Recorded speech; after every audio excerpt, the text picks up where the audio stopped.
Livro de Atos dos Apóstolos, capítulo 12, o verso de número 5. Pedro, pois, estava preso no cárcere, mas havia oração incessante a Deus por parte da igreja.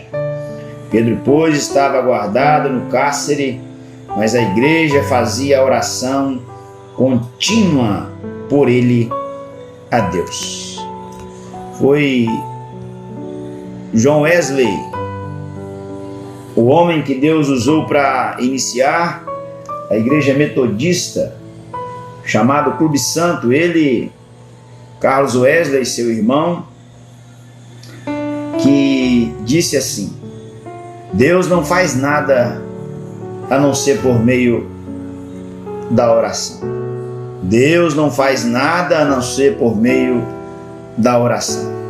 De forma alguma estamos julgando a soberania de Deus, mas esta foi uma frase que Wesley usou para ensinar, para mostrar a importância da oração na vida de um discípulo de Jesus. Se vocês notarem no Evangelho de Lucas, no capítulo 11, os discípulos, eles não pediram Jesus para que os ensinasse a ir no cumprimento da missão. Eles não pediram Jesus para ensiná-los a cuidar dos pobres, das viúvas e dos necessitados, muito embora esta seja uma tarefa precípua e primária e prioritária da igreja. Os discípulos também não pediram que Jesus os ensinasse a pregar, mas eles fizeram um pedido a Jesus: ensina-nos a orar. Jesus já havia falado, por exemplo, em Mateus capítulo 6, ele fala da sinceridade da oração, para não usarmos de vãs repetições. Ele fala da individualidade da oração. Ele fala da particularidade da oração. Entra no teu quarto, fecha a porta e fala ao teu pai que está em secreto. Jesus foi um homem de intensa oração. Jesus foi um homem que viveu continuamente orando. Ele orou de madrugada. O evangelista Marcos diz que à alta madrugada ele saiu para orar. Ele orou em lugares solitários. Jesus, ele orou nas praias, ele orou nos vilarejos, ele orou nas cidades, ele orou no início do ministério, ao longo do ministério, na cruz ele orou e agora ele continua orando, e ele deixou esse legado para a igreja. A primeira reunião da igreja no livro de Atos é uma reunião de oração e não uma reunião de negócios. Jesus, ele foi assunto aos céus, subiu aos céus, e diz lá, a partir do verso 12 até o 14 do capítulo 1 do livro de Atos, que eles estavam unânimes em oração. Eles quem? Se você continuar lendo o texto, você verá e perceberá que eram 120 que aguardavam a descida, o cumprimento da promessa feita por Joel, e virá depois, nos últimos dias, que eu derramarei sobre toda a carne do meu espírito. E eles naqueles dias, eles oravam, os apóstolos oravam, os discípulos oravam, as mulheres oravam, inclusive Maria, aquela bem-aventurada de onde o Espírito de Deus, por obra soberana do Eterno, fez com que Jesus fosse gerado no ventre dela, também lá estava. A Bíblia diz que a igreja primitiva, ela orou. Em Atos capítulo 2 você encontrará a igreja orando. Em Atos capítulo 3 você encontrará Pedro e João orando. Em Atos capítulo 4, depois que Pedro e João são livres, são soltos da prisão. Eles também, juntamente com o povo, estavam orando. Em Atos capítulo 5, você encontrará a igreja orando ao Senhor. Em Atos 6, você encontrará a igreja orando, pedindo ao Senhor e falando ao Senhor. Assim os líderes, quanto a nós, nos dedicaremos ao ministério da oração e da palavra. Veja que a oração precede inclusive a pregação, porque pregação sem oração é discurso, e discurso até aqueles que não têm nenhum tipo de intimidade com o Senhor, basta dominar técnicas de oratória e de retórica, eles falarão, e falarão até melhor do que muitos. Atos capítulo 8, você encontrará a igreja orando. Atos capítulo 9, você encontrará Saulo, aquele homem que foi convertido ao Senhor.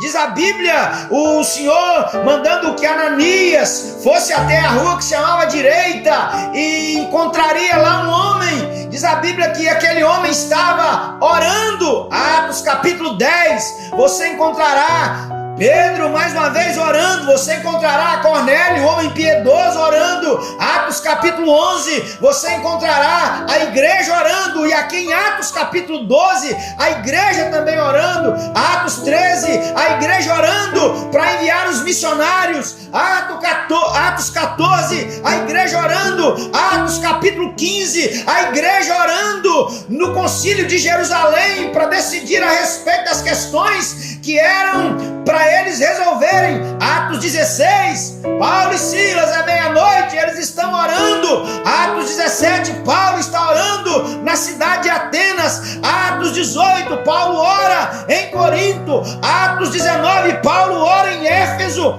Atos 20, Paulo ora com os presbíteros de Éfeso lá em Mileto. Atos 21 até Atos 28, a igreja orando. Logo, a igreja tem como tarefa prioritária a oração.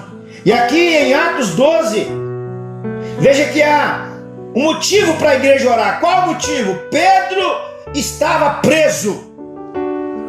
Então nós deveremos orar de forma específica. Ore por um assunto.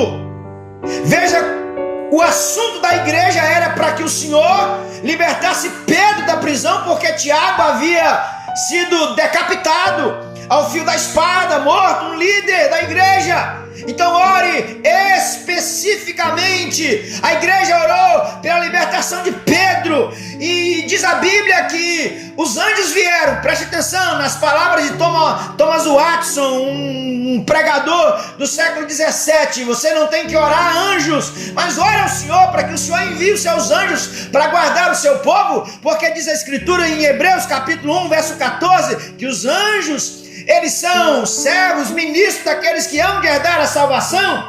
Ore por um motivo. Ore especificamente. Mas veja que o texto diz que a igreja orava continuamente. Mas a igreja fazia a oração contínua. Ore assim, querido. A ideia aqui de continuamente é de perseverantemente. Quando você olha para o apóstolo Paulo escrevendo sua carta aos Colossenses, Paulo fala de um homem por nome de Epafrodito, mas Paulo fala a respeito daquele que foi um instrumento de Deus para orar pela igreja, para clamar pela igreja. O apóstolo Paulo deu o testemunho dele: sauda-vos Epáfras, que é dos vossos servos em Cristo, combatendo sempre por vós em orações, para que vos conserveis firmes, perfeitos, consumados em toda a vontade de Deus. Pois eu lhe dou o testemunho de que tem grande zelo por vós, e pelos que estão em Laodiceia, e pelos que estão em Hierápolis. Esse homem Epáfras também orou assim, de maneira perseverante, de maneira contínua. Não é difícil começar, é extremamente necessário e urgente continuar. Foi Jesus quem disse-lhes uma parábola sobre o dever de orar sempre e não esmorecer. A igreja, ela orou por um pedido, de forma específica. A igreja orou diz o texto sagrado aqui de Atos 12, de maneira perseverante, especificamente, perseverantemente. Mas veja que a igreja orou a Deus, diz o texto sagrado, fazia contínua oração por ele a Deus. Ei! A quem você ora, a quem você suplica, a quem você pede, a quem você roga, você deve orar a Deus, unicamente a Deus. Qual foi o resultado da oração da igreja aqui em Atos 12?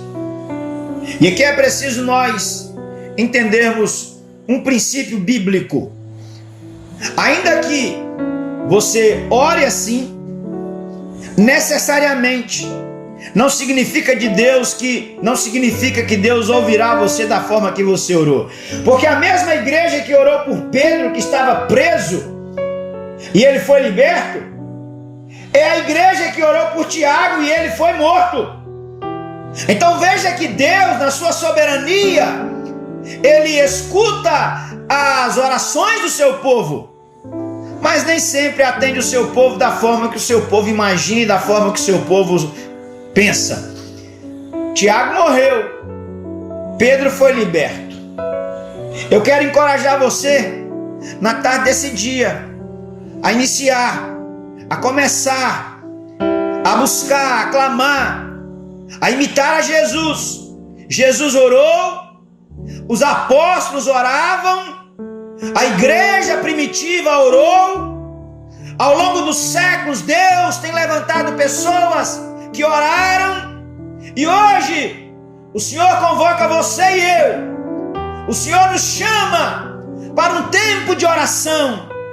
O Senhor nos chama de maneira urgente, como o profeta Isaías bradou: ah, se fendesses os céus e descesses neste lugar.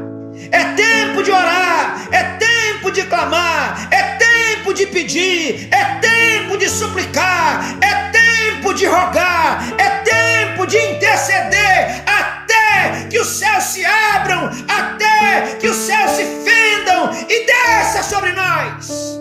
Vamos lá aí o dito no meio da igreja do Senhor: quando a igreja ora, o céu se move, o inferno treme, e coisas novas acontecem na terra. E acontece mesmo. E leva-nos a ficarmos surpreendidos, porque quando Pedro chegou na casa de Maria, mãe de João, cognominado Marcos, eles ficaram surpresos, porque era Pedro que estava livre, liberto, de forma miraculosa. O Senhor enviou um anjo naquele lugar. E hoje o Senhor pode ouvir o seu clamor, ouvir a sua oração, ouvir a sua prece, ouvir o seu pedido. Encerro lembrando uma frase de Charles Haddon Spurgeon, o príncipe dos pregadores: a oração é um pequeno músculo que move o braço onipotente de Deus. A oração é um pequeno músculo que move o braço onipotente de Deus. Ore ao Senhor, experimente orar hoje, agora, nesse momento, no nome de Jesus.